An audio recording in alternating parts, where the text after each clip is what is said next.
मैंने तो लास्ट के लिए बना दिया था, लेकिन मेरे दिल में एक बात आ रही है कि इसका एक कंक्लूजन कर दो दिखाकर, क्योंकि एक और सीन हुआ है थोड़ा सा नहीं, बड़ा ही है कि लेफ़्ट साइड पे मैंने सारे मुर्दे वाले अलग कर दिए, अलग, ये सब मर गए। इनमें से एक ज़िंदा हुआ और वो ये रहा।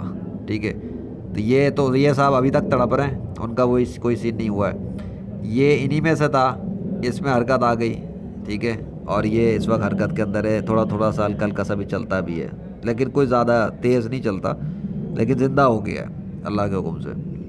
तो 5 मरे हुए कीड़े पड़े हुए हैं, 2 ज़िंदा हैं, ये ज़िंदा हुआ, बाकी चले गए। और ये जो है, ये जिस तरह का है उसी तरह के ये भी पड़े हुए हैं, ये रहा। तो बात साफ़ है कि अगर धूप में पड़े रहने से ज़िंदा होते हैं तो सारे ज़िंदा होते हैं, अगर एक दो नहीं होते। अगर धूप में पड़े रहने से बेहोशी दूर होती तो सबकी बेहोशी दूर होती। ये बात नहीं है, बात ये है कि अल्लाह जिसको चाह रहा है उसको ज़िंदा कर रहा है, जिसको चाह रहा है शिफा दे रहा है, और अल्लाह जिसको नहीं चाह रहा ना उसको शिफा दे रहा है ना उसको ज़िंदा कर रहा है। ये इसका सबूत है, फुटेज पे ये सबूत भी है कि जो जिसे अल्लाह शिफा नहीं देना चाह रहा वो अब तक नहीं चल पा रहा। क्लियर? जिसको अल्लाह ज़िंदा नहीं करना चाह रहा वो अब तक ज़िंदा नहीं हुआ है, जिसको अल्लाह ने ज़िंदा करना चाहा वो ज़िंदा हो गया, चाहे हल्की सी जान डाल दी। और जितनी चाहे ज़िंदगी देता है, जितनी चाहे जान डालता है, ये सब अल्लाह के कंट्रोल में होता है। और जिन्हें अल्लाह ने ज़िंदा करके चलाना चाहा उन्हें ज़िंदा किया, चला दिया, वो चले भी गए, उन्हें ज़िंदगी मिल गई, वो चले गए। अजीब और गरीब बात है, कैमरों के दौर में 21वीं सदी में मुर्दे ज़िंदा हो रहे हैं, अजीब और गरीब बात। अब जाहिर सी बात है, उज़ैर अलैहिस्सलाम के सामने तो नहीं हो रहा कि वो कैमरा का दौर वहाँ तो नहीं था ना कि कैमरे से वो रिकॉर्डिंग करते, और वो तो नबी हैं। ठीक है, वो तो नबी हैं, ईसा अलैहिस्सलाम भी नबी हैं, हज़रत मोहम्मद सल्लल्लाहु अलैहि वसल्लम भी नबी हैं। मैं तो कोई नबी नहीं हूँ, तो फिर मैं लेजेंडरी फ्रीलांसर हूँ, legend of Allah, by the mercy of Allah. मैं 21वीं सदी में मुर्दे ज़िंदा करने की सर्विस भी दे रहा हूँ, मौसम तब्दील करने की सर्विस भी दे रहा हूँ। लाइलाज मरीज़, वेंटिलेटर मरीज़ जो होते हैं, जिन पे डॉक्टर्स गिव अप कर दें, कोई बेहतरी नहीं आ रही, हर तरह के बेस्ट कंसल्टेंट्स वगैरह ट्राई कर लिए, नहीं आ रही बेहतरी, उनको ठीक करने की सर्विस दे रहा हूँ, हील करने की। ठीक है, लेकिन बात वहीं आ जाएगी कि चाहे वो लाइलाज वेंटिलेटर केस हो, चाहे वो मौसम तब्दील करने का केस हो, चाहे मुर्दे ज़िंदा करने का केस हो, इन सब के अंदर जब भी किसी को रिज़ल्ट मिलेगा वो अल्लाह देगा, मैं नहीं दूंगा। रिज़ल्ट मेरे इख्तियार में ही नहीं है ना, मतलब मैं किस चीज़ की गारंटी किसी को भी नहीं दूंगा कि जब कोई वेंटिलेटर केस देगा तो वो 100% ठीक होकर खड़ा होकर निकल जाएगा, नहीं, ये गारंटी मेरी नहीं है। मौसम तब्दील करने में भी मेरी ये गारंटी नहीं कि मैं जब कह दूंगा तो मौसम फ़ौरन बदल जाएगा, नहीं। मुर्दे ज़िंदा करने पे भी मेरी ये कोई गारंटी नहीं कि मुझे अगर कोई केस मुर्दे का दे देगा तो वो बस वो मुर्दा ज़िंदा हो जाएगा, नहीं। जब कोई केस देगा फिर वो केस मैं अल्लाह के हवाले करूँगा कि अल्लाह ये केस आ गया है, ये पेमेंट भी जमा हो गई है क्लाइंट की, अब आपने ज़िंदा करना है तो कर दें, आपने मौसम पलटना है तो पलट दें, आपने वेंटिलेटर मरीज़ को ठीक करना है तो कर दें, पेमेंट मिल गई है मुझे, जो मैं चाहता था वो पेमेंट मेरे हाथ में है।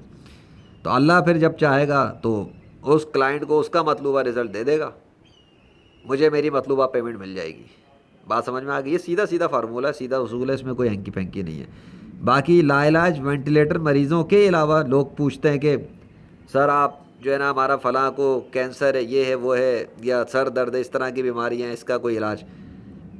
मसला है कि मैं उनके इलाज के लिए काम तो कर सकता हूँ। ठीक है, मेरे पास अल्हम्दुलिल्लाह अल्लाह ने भी मुझे बहुत कुछ दिया है, मैं उन्हें इस्तेमाल करता हूँ चीज़ों को, और कुछ चीज़ें मैंने अपने रूहानी उस्ताद से सीखी हैं, स्किल्स जो हैं, रूहानी स्किल्स, उनको मैं सिखाने के लिए ट्रेनिंग भी देता हूँ।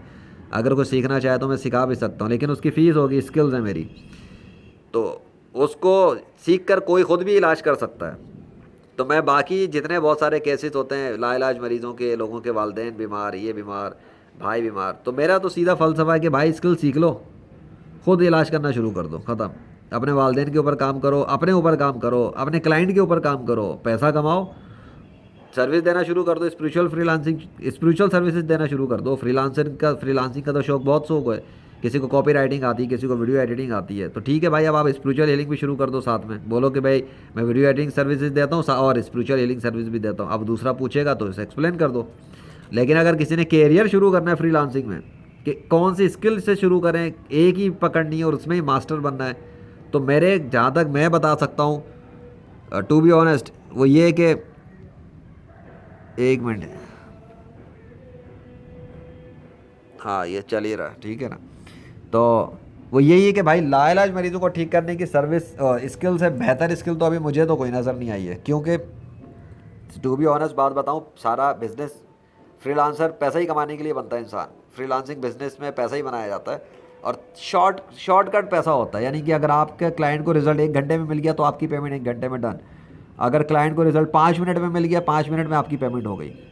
आपकी मेहनत से क्लाइंट को 10 साल में रिजल्ट मिल रहा है तो 10 साल बाद पेमेंट देगा वो आपको, ठीक है। वो तब कि आप ऑनलाइन काम करते हैं और फ्री फाइवर के ज़रिए पेमेंट ले रहे हैं, अपवर्क के ज़रिए पेमेंट ले रहे हैं, ये तो तब है ना। आपका क्लाइंट के साथ डायरेक्ट मामला है, जैसे कि डायरेक्ट बिजनेस आप कर रहे हैं, तो फिर तो डायरेक्ट पेमेंट होगी ना। अब ऑनलाइन प्लेटफॉर्म पे क्लाइंट वहाँ पे पैसे जमा कराए, फ्रीलांसर काम शुरू करता है। लेकिन जब आप डायरेक्ट मामला कर रहे हैं, डायरेक्ट बिजनेस कर रहे हैं, तो प्लेटफॉर्मों का तो लेना देना ही खत्म हो गया। आपने जान छुड़ानी है तो ऐसे छुड़ा लें, अपनी वेबसाइट बनाएं, ऑफिशियल वेबसाइट बनाएं। मैं बताता हूँ, कुछ सिखा भी देता हूँ अल्लाह के फजल से कि भाई अपनी वेबसाइट बनाओ, अपना पोर्टफोलियो सजाओ, जो काम किए हैं माजी में सारे लगा दो वहाँ पर, उसमें से बेस्ट काम लगाना ताकि क्लाइंट को पता हो कि आपने क्या क्या काम किए हैं। जो टेस्टिमोनियल्स मिले हैं बेहतरीन किस्म के जो भी हैं लगा दो, टेस्टिमोनियल का पेज बनाओ कि टेस्टिमोनियल लगा दो, पोर्टफोलियो सजा दो, सर्विसेज लगा दो। जो सर्विस दे रहे हो सर्विस के पेज पे होनी चाहिए।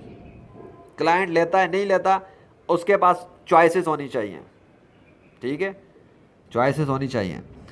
सर्विसेज अगर नहीं देना चाहते उस तरह के भाई सर्विसेज बनानी है बहुत सारी, जैसा होता है सर्विसेज में टाइम वेस्ट हो जाता है, तो अपना एक अबाउट का पेज बना के उसके अंदर अपनी स्किल्स लिख दो, what you are capable of, क्या कर सकते हो। जब अबाउट कोई पढ़ लेगा कि ये अबाउट है भाई, ये स्किल्स हैं और ये अचीवमेंट्स हैं, बाकी काम वो रिजल्ट जब देखेगा रिजल्ट पेज पे और टेस्टिमोनियल्स पढ़ेगा तो काम ही ख़त्म हो गया। रिजल्ट बता रहे हैं कि व्हाट यू हैव डन और टेस्टिमोनियल बता रहे हैं कि what you have been given from your clients, ख़त्म।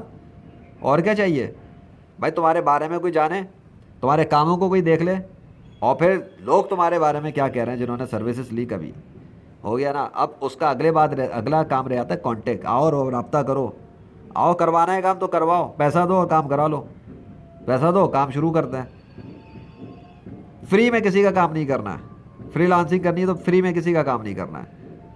फ्री में सर्विस दे रहा हूँ, फ्री में वेबसाइट बनवा लें, फ्री में पोर्टफोलियो फ्री में जो है ना वो लोगो बनवा लें मुझे, क्योंकि अपना पोर्टफोलियो बिल्ड करना है। बहुत सारे पूछते हैं, कई वीडियोस में बना चुका हूँ अपने, मेरे चैनल पे पड़ी हुई हैं ज़िशान अरशद पर, तो देख लो आके उनको वीडियोस को फ्रीलांसिंग की प्लेलिस्ट में कि यार सर जो है ना वो फेसबुक ग्रुप में आगे free free free free free. अरे भाई आप पोर्टफोलियो पे 1 लाख लोगो बना के डाल दो फ्री काम करके, आपका पैसा मांगने का कॉन्फिडेंस नहीं बनेगा, क्योंकि पैसा मांगने का कॉन्फिडेंस पैसा लेने की मांगने की वजह से बनता है। जिस चीज़ पे चाहो बिल्ड कर लो, आपने फ्री काम करने का कॉन्फिडेंस बनाया तो फ्री काम का कॉन्फिडेंस बन जाएगा, फिर आप उस लूप से नहीं निकल सकेंगे। पैसा मांगे चाहे 200 रुपये मांगे $100 लेने लें, लेकिन लोगो बनाने के लें। भाई लोगो बनाता हूँ $100 लेता हूँ, वेबसाइट बनाता हूँ $500 लेता हूँ, लाइलाज मरीज ठीक करता हूँ $5000 लेता हूँ। क्लियर होना चाहिए आपके रेट, या रेट अगर क्लियर नहीं है तो मैं क्या करता हूँ, लाए जी क्या केस है, क्या कंडीशन है, फिर बताते हैं। वेबसाइट बनवानी है जी, क्या रिक्वायरमेंट्स है आपकी, क्या क्या चाहिए, अबाउट का पेज चाहिए, सर्विस पेज चाहिए और कॉन्टैक्ट फॉर्म चाहिए आपको, अच्छा प्लगइन भी चाहिए, ई कॉमर्स के स्टोर भी डालना है। फिर बंदा कहता है अच्छा जी भाई इसकी टोटल कॉस्ट ये होगी, लाइलाज मरीज ठीक करवाना, ओके जी क्या कंडीशन है, कैंसर है, अच्छा और क्या, टीबी भी है, फालिज भी है, ये भी है वो भी। भाई तो बहुत, इस केस के $5000 तो नहीं होंगे भाई, ये तो $25-30 लगेंगे, या अगर लाखों में बात की जाए तो भाई 5 लाख, 10 लाख, 20 लाख, 50 लाख, डिपेंड। जाके ज़रा चेक करो, लाइलाज मरीज़ों की बात कर रहा हूँ कि इंटरनेशनल मार्केट में हेल्थ एंड वेलनेस के ऊपर जो प्रोडक्ट्स बिकती हैं, 4-4 लाख की तो दवाएं मैंने अपनी आंखों से पढ़ी हैं, सिर्फ 4 लाख रुपए की, वो भी मेंटल हेल्थ से रिलेटेड कोई दवा 4,15,000 कुछ थी। एक वो गोली थी, पता नहीं क्या थी, डब्बी थी, क्या थी आई डोंट रिमेंबर, लेकिन वो दवा थी, टैबलेट थी कोई, एम जी नाम कुछ था उसका, तो मतलब MG वो दवाओं में लिखा होता है ना, वो नाम के आखिर में MG। तो ये हाल है। और हेल्थ एंड वेलनेस में एक जाके गुर्दे देखो और ये फेफड़े वगैरह की प्राइस देखो, जो आर्टिफिशियल वो ट्रांसप्लांट जो होता है, 1-1 करोड़, 2-2 करोड़, 3-3 करोड़ प्राइजेस चल रही है, समझे, सोचो।